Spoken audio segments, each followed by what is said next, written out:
My fiance tried to exclude my daughter from my wedding, so I called it off.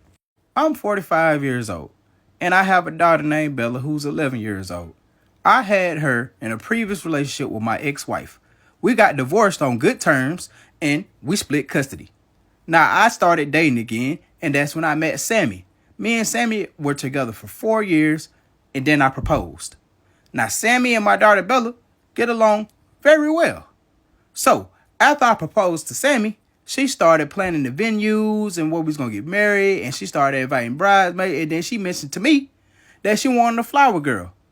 Now, my 11-year-old baby girl, Bella, would be perfect. So I said, okay, great. Bella can be the flower girl. She then gave me a weird look, and then she said Bella wouldn't fit. So I said, well, Bella's going to be in our wedding one way or another. So we can try to fit her in somewhere because she needs to be in the wedding. My fiance then told me that she's going to be responsible for all the women in the wedding, and my daughter wouldn't be one of them. So I told her, either my daughter Bella is in the wedding or there won't be no wedding at all. So think carefully about what you do. And after that, I got my daughter and we left. I took her to go get some ice cream. Now, my daughter knows that I'm getting married. So she said, I think I'll look great in whatever dress Sammy gets me. Excited for the wedding. This broke my heart, knowing that Sammy don't even want her to be in it. So I texted her and I said, hey, I'm going to be staying with a friend for a few days. I need to think this through.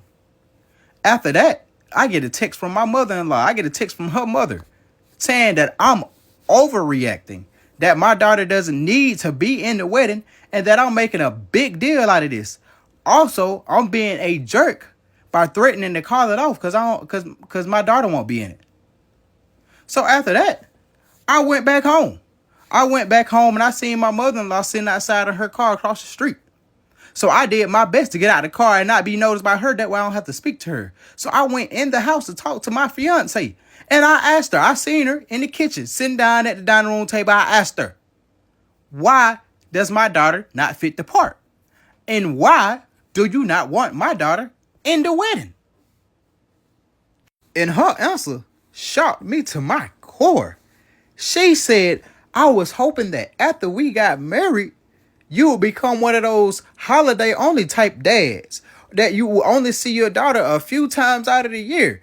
I didn't want her in the wedding because I didn't want any photos of her around the house, knowing that she won't be around as often anymore. I calmly took her hand and slid that ring off of her finger. She started tearing up. I told her, by tomorrow, all of your stuff needs to be going out of my house. And you need to do it while my daughter's not here. She ran out of the house crying, begging for me to forgive her. We were supposed to go on our honeymoon in Hawaii. I guess me and Bella will be going on that Hawaii trip together.